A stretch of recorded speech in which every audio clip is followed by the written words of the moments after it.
Ito ma-real talk lang tayo. Real talk lang tayo Real talk.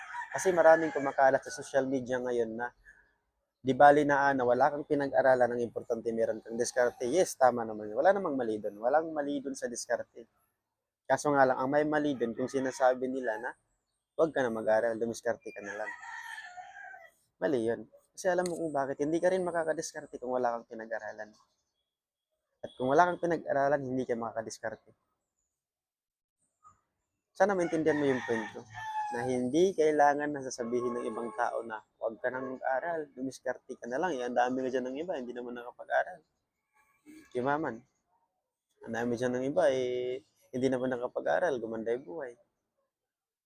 Well, ang tao may kanya-kanyang diskarte yan. Kaso nga lang, kung isipin mo.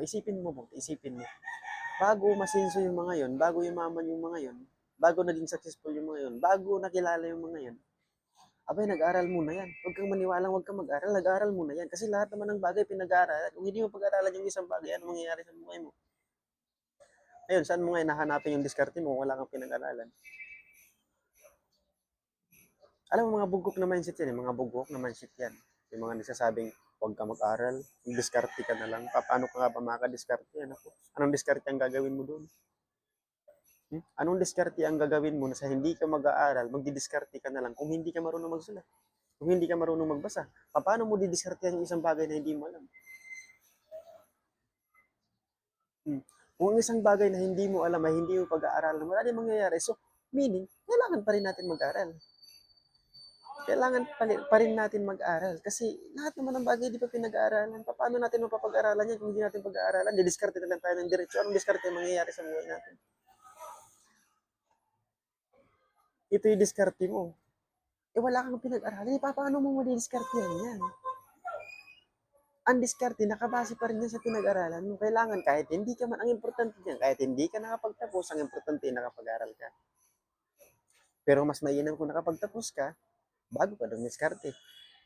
Kasi kapag nakapagtapos ka, maraming diskarte, maraming opportunities ang pwede na dumating sa buhay mo at maraming opportunities na nag-aantay sa'yo.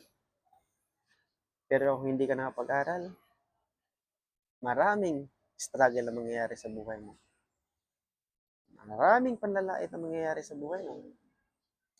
Pag hindi ka nakapag-aral, pag nag-failed ka ng isang thesis, natalo ka ng isang thesis, pwedeng sumuko ka na.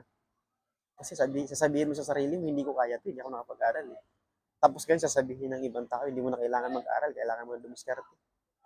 Asan ang hustisya dun? Talaga. Utak-utak kayo, utak-utak. Gamitin nyo may mindset nyo.